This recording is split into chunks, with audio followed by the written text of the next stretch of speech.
your first bow kill, Bjon. It's a non-typical, and it has the potential to be a state record. Yeah. Based on y'all's measurements and maybe the taxidermist measurements, you think it might be. So let's hear the story of how this came together. We were like, holy cow, this is a spot. I hunted it one morning and I was like, Bjon had never killed a buck with his bow. And I was like, Bjon, this needs to be your spot. You got to hunt this. It's not a place you're just going to sit and kill a deer, Right. but you have a chance to kill a deer of a A lifetime. big one. 10:15, this stud walks in. I was so enamored just by the fact that I could get my eyes on one. I was not picking up on how big he was. He turns and just walks straight towards me. I mean, nonchalant, having a time of his life. Drew up, saw it, let it fly, and I blew his heart out. Reveal what the deer, inches, size, what you're thinking. We'll give Wilson's a plug because that's where the deer's at right now. Oh, yeah, yeah. He looked at that deer, and he knows deer. He said that deer's over 200 inches. The award-winning Tennessee WildCast is on the air with the latest on hunting, fishing, boating, wildlife watching, and all things outdoors. Make welcome your host, drummer and outdoor expert novice, Jason Harmon. Hello, everybody, and welcome to this edition of Tennessee WildCast. I'm excited to have y'all in here today. It's going to be a fun show, Don. I'm fired up. It is. The conversation we've had so far has just been great. So looking forward to the real show. It's going to be all about deer hunting. Exactly. It's that time of year. We're heavy into the gun season, so it's going to be a fun conversation. Hey, before we get going, let's give a shout out to our flagship radio station, Cowan, Tennessee. WildCast Saturday mornings at 6 a.m. WZYX in Cowan. We just appreciate them. They were the number one station to give the WildCast a shot on Tennessee radio, and we appreciate them and all the other radio partners we've got out there. The first one to believe in us. Right? That's right. Exactly. Yeah, we appreciate our partners. We've been going a long time on the radio, and it's just been a fun ride, and excited to be here today with a group of guys who love hunting, have worked in music, and all kinds of fun stuff. We're going to dive into all that today. We have Bjon Pankratz, we have Kevin Weaver, and we have Branden Glenn. Did I get it right, guys? Got it. Yes. Yep. All right. We're here. Awesome. Present. Awesome. And Bjon harvested a very nice, non-typical deer back on Halloween. Is that right? That's Halloween correct. day. And so we've got a cool story to share here, and we're going to dive into all that. But first, I want to meet these guys. So we'll start with Bjon. Tell us about yourself and give us a little background. Well, I grew up in Dixon, moved when I was 6. Didn't come from a hunting family. Mom and dad are foreign, so I kind of grew up learning English same time they did. So lived in Dixon up until high school, came into Franklin, got married when I was young. My wife's parents have some land, family has some land out, and so it's more just hunting land. It's vast, and I started getting into it probably about 5 years ago. Awesome. So I'm still pretty green, and during that process, I started just leaning on guys for wisdom, guys that I loved enjoying life with, and guys that God kind of threw in my path, opened doors for me, and we've since, in the last maybe 2-3 years, cultivated this trifecta that we have of a relationship where we lean on each other all the time for everything. And I'm being the new one, just kind of taking it all in, soaking it up like a sponge. Very cool. And the memories we've had so far have been phenomenal. So That's very cool. Yeah. That's awesome. I can't wait to hear more of this story. It's nice to be able to marry into some nice land, too. we kind of remind him of that something. all the time. Yeah. My sugar mama. Yeah.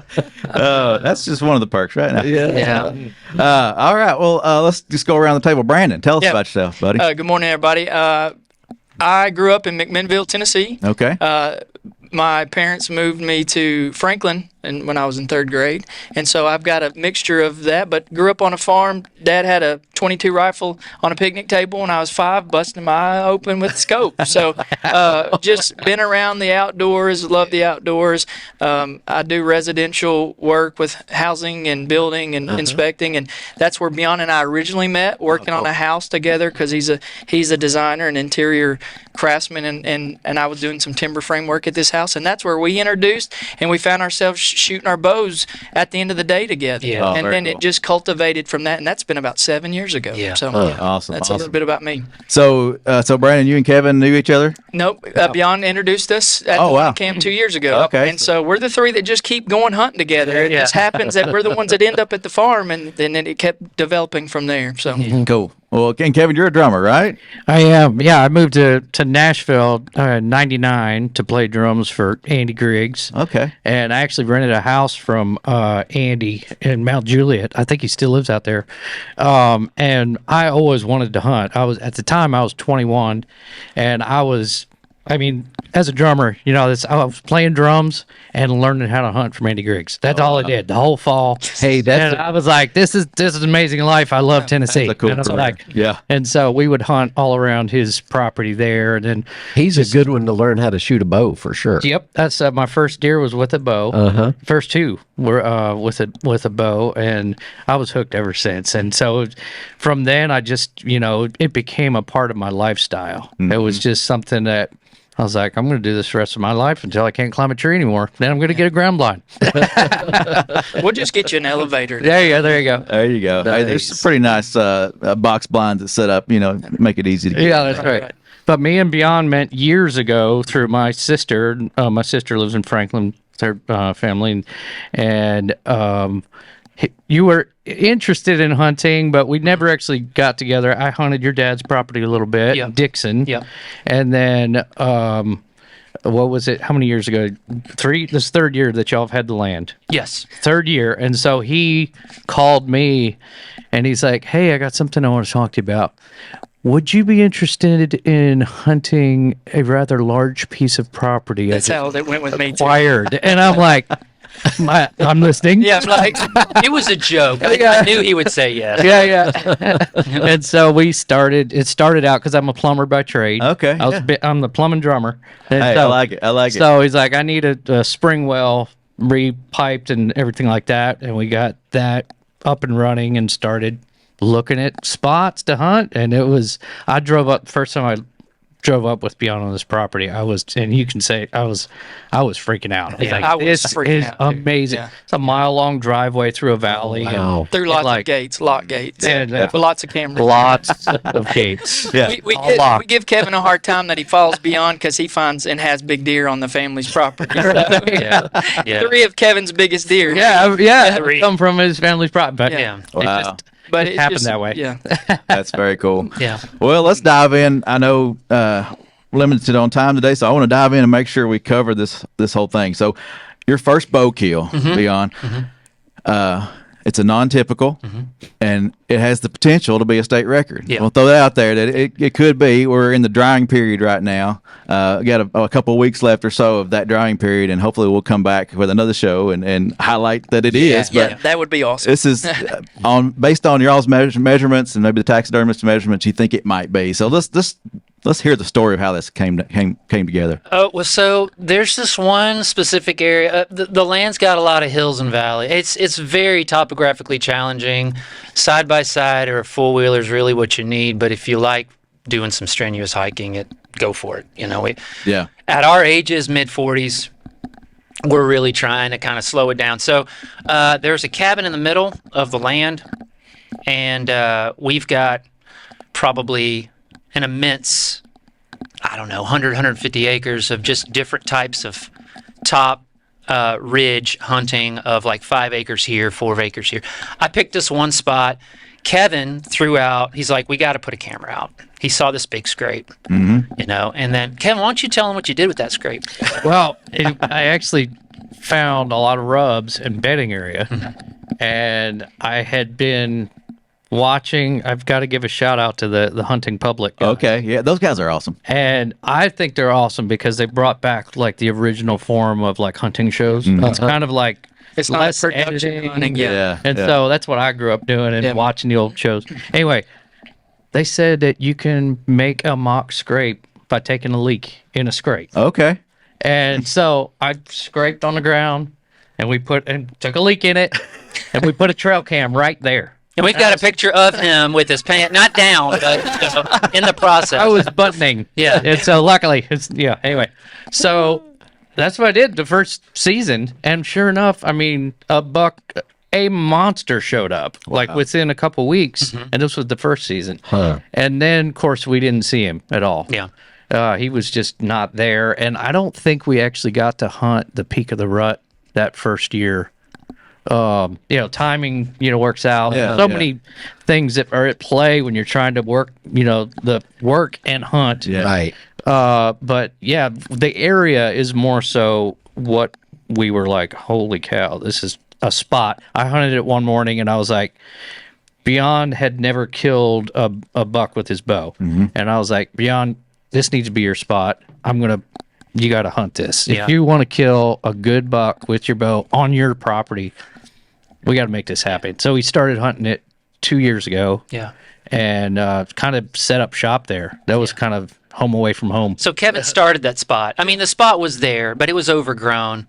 He kind of started seeing the true potential. Camera came into effect. Saw one monster buck. Wasn't that funny enough? That's not the one that I got. But there's another one out there. We didn't think. Yeah. So that's first season. Second season, things got away from us. Spot got overgrown. Enters Branden. Brandon's like, dude, I got to spend the time. I got to bush hog. I got to get those places open. What I'm trying to do is funnel that deer to open up, so he's going to be forced to get out of that. Because he was wanting to crawl through and get through that grown area. Yeah. And we're trying to limit his bedding capabilities. Gotcha. Yeah. So that's how I was thinking. But this property has that. There's a big buck. You get that feel when you're there. Yeah. But the thing was, we all put in hours and hours and hours and days and days and days, and we weren't seeing. I mean, we're seeing little deer, doe, but like, where are these big deer at? And that's where the story gets interesting. Yeah. So field was good, ready to go. We had been a few times bow hunting, and obviously the week of Halloween was like the last week before muzzle. Yeah. So we're trying to get our last ones in. And all three of us show up. This is a 2-day thing where we're hanging out one night. And, hey, let me change it up. Guys are like, no, stick with it. Like, stay there. I mean, he hunted it probably 20 sits and haven't. Yeah. He'd taken a shot at a decent deer. Yeah. But they're just. It's not a place you're just going to sit and kill a deer. Right. But you have a chance to kill a deer of a A lifetime. big one. That could be tough. That could be tough. And it was for a hunting that newer over and over and hunter over too, again. Yeah. because we were trying to convince him, like, we know if you put your time in, and that's what I'm. Hats off to Bjon. He just did. He just said, okay, I'll keep being bored out of my mind. I believe y'all that something's going to happen. Well, I listened to the wisdom of these guys. I said, hey, let me go somewhere else. No. Go sit there. Because we had just found this new area, we call it the Crossroads now, the weekend before, and it was blown up with scrapes. Scrapes and It rows. was like 4 scrapes at each trailhead where they came together. Wow. Big And I was like, there's got to be big deer here. Big. But we had a camera on his spot, and we knew there was a big deer. Yeah. Bjon always said, or Branden always said, stay where you know there's deer. He's got to come through at some point. Yeah. Yeah. And that's hard to do when you've been skunked a bunch. Yeah. You know how it is? Yeah, You just want to definitely. change up the scenario. And we hadn't gotten a picture of him in over 2 weeks. Yeah. We got a picture of him 2 days after we bush hogged the field and hadn't got one again. Wow. But we knew that he was somewhere in the area. And that was that season. This Yeah, season. this yeah. is Yeah. like 2 weeks Fast before. forward to Yeah. this season. Yeah.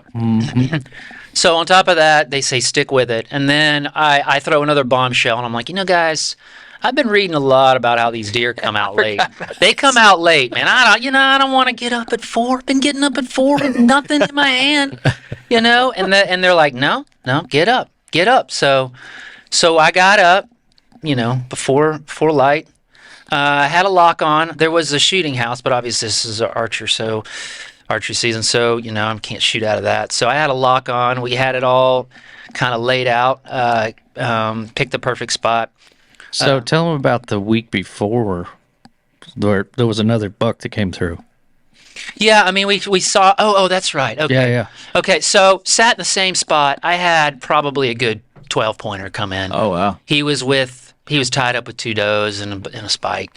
And That'd be hard to pass on. I was in a different spot, and it was actually where the mock scrape was, and it just wasn't a great. I didn't have many shooting lanes, right? I got you. So I saw this guy, and he was within 40, but I tried to pull the trigger on him, and there was just branches everywhere. I got a deflection, missed it. I had to tell you, it's the first time in my life that I'd been with a bow and I'd seen a buck that I thought was worth shooting. And had the opportunity. Had the opportunity. So I took. Luckily, I didn't. I missed him completely. It's fine. I'm fine with that. And that was a week before this guy came through. So And the defeat when you miss a quality buck. Oh, yeah. I've been there. And it sucks. Yeah. So that's a whole low that he's at now, and he was telling me about it. And I've stayed out of that property. Bjon hung his own stand, and so we were like, "Let's go look at your spot. I want to see what closer happened." to him. So Kevin's like, "Let me go up there and investigate it." And so once I saw, I was like, "Man, we need to move your lock on to a little different spot. Let's cut some shooting lanes. Let's get it facing the right direction so you can actually see more around the corner if they're coming." And so then that I think that really helped a bunch. Yeah. You just never know, but it definitely broke up the silhouette, and you were able to see the edge of the field a bit better. It's great having that input from your friends that help out, see these things like, well, maybe if you try this a little different, this might impact. Well, the stigma that I'm learning about hunting is there are these guys that love to do it alone. They're loners. And I think that there are some amazing points of that. You're in God's country. You get a chance to kind of be in the moment, alone and quiet. I enjoy that. But if I don't have the communication, if I don't have the way to storytell and run and sharpen each other, it's not in it for me. I'm more of a Yeah, he's the social gatherer of the whole group. Yeah. For yeah. sure. The hunting is the cream. That's just the fun stuff. The meat of it is these guys that I'm with. Yeah. And at one point, Bjon had brought together about 10 different guys, and we went out to hunt, and we're all in a text thread, and it was the different type of personalities. The energy. It was so different, and I was like, that's very unique for a hunting camp. Like, these guys have never hunted together. So that's props to you. Though. Yeah, it was really cool. Everybody really just jumped in, and there was no real competition that a lot of times you feel at deer camp. Deer camps, yeah. And I think everyone started to pick up that and champion each other connecting. Yeah. And so with the deer. Sharing information and helping those come along. Because a lot of times people are going to be quiet if they've got a big deer in deer camp. Yeah. Or if they see really good sign, you're like, yeah, I got a spot I'm going to go check out. No. Branden is the king of that. I know, Brandon's I the totally king of it. am. He'll harbor these little gems. Like, I got 40 years experience. I got to at least keep it a little quiet. Yeah. But one thing I want to share about one of the things that's important to me is I pass on stuff that gentlemen have taught me in my life. Yeah. And the things that was neat about this whole day, as we're watching the weather, something I've learned about the way the moon phases. So does come into estrus around the 31st. Big deer move when there's a big 20-degree temperature drop. Of course, wind's a big role, and deer will get up after a long, heavy rain. And so we kind of are watching those things. But I didn't put all those together. I put little pieces together, and Kevin knows those too. And so we're always watching the weather. And so those 4 things also lined up. And the Lord brought that deer by his deer stand. But there's also things that, as hunters, we can share with the younger generation that you can do to help learn the pattern of a mature buck. Yeah. So I'm sitting there. I'm trying to keep you guys on track. I'm sitting on that lock on. Before light. You kind of get cozy. You can't do anything for a while. Saw nothing until 10:15. There's some guys that'll be out by 8, 9, 10. That's the most they want. And I just felt. And I can attest to this with Kevin because we were texting each other separately. Kevin's like, man, I'm not seeing anything. I'm just not seeing anything. And I'm just like, bud, I just feel like it's going to happen after 10 o'clock. I don't know what it is. It's just going to happen after 10. So I'm just going to sit here. 10:15, this stud walks in. I mean, he's like walking in. I'm sitting corner of my left eye on my phone. It's easy to do when you've got nothing to do. It's staying warm, and he's all by himself, 70 yards away in the field.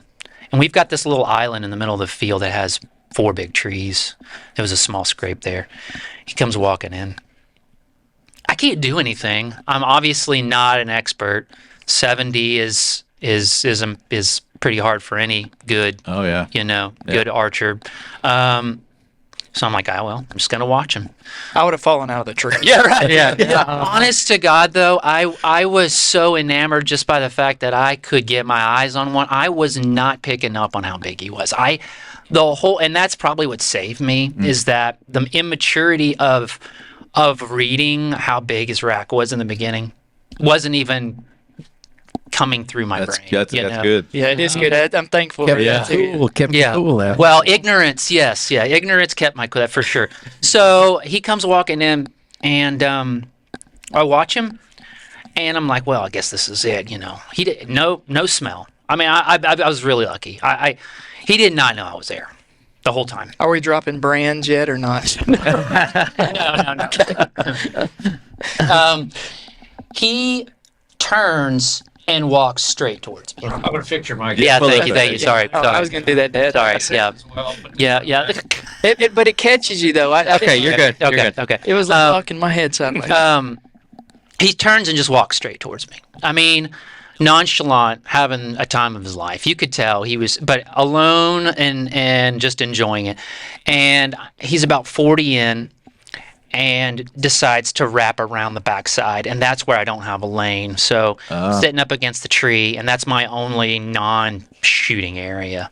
I've got about maybe 50 degrees of just branches and trees. So What's crazy, just he was looking at the buck and he's like, "This is awesome." He's doing like all shaking his head around and doing all this stuff, and Bjon's already kind of saying, "Wow, that was cool to see that buck. There's no way he's going to turn this way and come walking in for no reason." That's right. And sure enough, Yeah. He's come right in. Yeah. he starts Right towards me. And he broke some rules that big buck do. Oh, Normally they don't walk in behind an area that they're cautious of. Okay. But the wind was allowing that to happen too. Yeah. Like if the buck knew he was there, he would have walked upwind to check him. Right. So he had no idea that. I had no idea. So he was in my dead zone for probably a minute, and walked behind me, and the rest of my the rest of my area is clear. So as I'm facing my tree and I'm just kind of slowly turning, as the tree's right here, he's just coming around, I start to just, every hunter's going to start to get nervous. I'm just like, all right, this is where the sweat pop, comes into effect. I'm already clipped in. When do I draw? When, what do I do? Do I, what do I do? What do I do? And Turkey gobble. honest to God, I could not see him. He was at 40. Then he went to 20. And then as he's coming straight into my shooting lane at 20, I was as I drew, I literally had my draw for 5 seconds. Less than 5 seconds. Drew up, saw it, let it fly, and I blew his heart out. Blew it out. And the story isn't. The deer really, and I'm just being honest, the deer for me is just a formality. It could have been a 10 and I would have been happy. I didn't know what I hit. Branden was the first guy to me. Kevin was in a different spot. Well, he sent out a text because we're spread out over the farm, and he said, finally I shot one. He said, I think it's a good one. Mm-hmm. And he didn't elaborate on that. No. And I said, okay. Didn't know. I said, do you want me to get your four-wheeler and come get you? He said, yes. And then Kevin said, well, I'm going to keep sitting this spot because we know something's coming through. Yeah, now I'm getting excited. I was like, all right, somebody's got something down. I'm going longer. Yeah. I was like, I'll be in the tree till noon. My gut said, too, maybe it is. And I ran off that ridge back to the cabin to get his four-wheeler, just hoping and excited what this mystery deer is going to look like. Yeah, that's awesome. And So I saw him. I shot him. He bucked twice, which is kind of interesting. The guy, he mule bucked twice and then took off for about 20 yards, hit a big laid down old tree, stumbled, And then his rack disappeared underneath the tree. So I saw his body, and he was in some briars, and he was easily 25 yards from me, gone. So that's the crazy thing. Good hit. So he's just shot his first buck. He has watched it fall. Most archery shots where you're tracking, got they're tracked. gone. Yeah, right. So there was so many things lining up for this day with the weather and the shot, the way the deer walked. It wasn't just a coincidence. So here's where the story gets fun personally. I sat there. Obviously, it's a good 45. You want to sit. You don't know what he's going through. Let him expire. Yes, let him. Brandon comes up about 35 minutes in, and he's like, "What do I do?" I was like, "Dude, I want to walk you through what." He made me happened." walk the path of the Yes, deer. yes. Yeah, go to that corner, walk to there. And he was yelling at me through You were still in the tree, right? Yes, I hadn't gotten down yet. I don't know. I see him, but Brandon doesn't know that I know where he is. Brandon thinks that we're tracking him. Okay. So Brandon gets to the one area where I'm like, okay, that's where my arrow flew, and he's like, oh my God, it's a bloodbath. It's a dude. We're gonna track this thing so easy. We'll find it in 30 minutes. I'm like, nobody, I can see him from where I'm standing, right? You know, I'm like, totally dude, he is unconventional what I've experienced bow hunting. Like, dude, he is 20 yards right, and he's like, "Are you joking?" I'm like, "No, dude, he's right there." And I'm pointing. And all this is we were filming it. We just started filming it, so it's all on Kevin's Instagram page. You can watch some more of the details of the story of the hunt that won't be caught today, maybe, and then capture some of the emotions of that day. It's on Hunt Nashville on Instagram. There's a little plug. Yeah, go plug it. So we got about 3-4 minutes. okay. Yep. So What's all about, boys? reveal what the deer inches, size, what you're thinking. I mean, we not even Honestly, touched it. so Brandon scored it Yes, we 3 times, Three back times. to back. Well, tell him what about that. So we did it. We did it very liberally and very conservatively. Definitely. And then that's what I was talking to one of the officers out there. And there's some different ways where you have to come on the circumference of those things, but also there's some time length that you can maybe pick up based on other things, and that's where an expert comes in. But conservatively, and this was when it was green. Conservatively, what do we get? 212. Yeah. Yeah. So on the high end, it was like 230, and we're like, no, that's that. So and then, but you just never. It's hard to know. What kind of confirmed what we were thinking also, because we didn't even know what the record buck was at the time. When we took it to we'll give Wilson's a plug because that's where the deer's at right now. Yeah. He looked at that deer and he knows deer. He said that deer's over 200 inches. Wow. Yep. So we're waiting. So we'll see what's How many points? How many scoreable points? It was like 22. 22. Yeah, scoreable but 22 there plus. could be more, but we didn't know for There's sure. 26 you can hang a ring on, but that's old Tennessee way. They've got to be an inch long. So Right. 23 inch long points on this deer. So we got about a couple of weeks, maybe 2 or 3 weeks. We'll be able to do the official score. I look forward to maybe seeing some of that go down. I feel a follow-up coming on. We're going to have to. But watch the video. It'll help finish some of the story about letting Camaraderie. Kevin seeing the deer and just the experience together. 3 years culminating together for this one moment. So watch the video too on Hunt Nashville on that Kevin put together. Team effort. That's right. Sure, absolutely, Yeah, that's it. 100%. That's why we're all here. Well, I appreciate you guys being here, and It's an honor. you talked about the hunt camp. I hadn't got an invite yet, but the text didn't thread ask. that I've been on, that text thread they're talking about, it's been fun already. So, so maybe we may can be going convert that. today. I don't know. We'll talk today. What are you doing in the morning? Dang, I got to shoot some more shows. Thank you, Jen, for having us on. It's been a It's pleasure. been fun, and we'll have you back. We're going to have to cover this, but this is great. I've enjoyed it. We have we'll to. talk muskie sometime. Let's maybe do that Brandon, also. he's Sounds good. Big muskie fisherman. Big muskie fisherman. Awesome. Well, this is Tennessee WildCast. Thanks for tuning in. Thanks for watching. We'll see you next time. Thanks for tuning in. Stay connected with TWRA by visiting our website at tnwildlife.org and follow us on Facebook, Twitter, and Instagram. Hey, it's all about Tennessee wildlife. It's what we do. Tennessee WildCast will be on the air again next week. We'll see you then.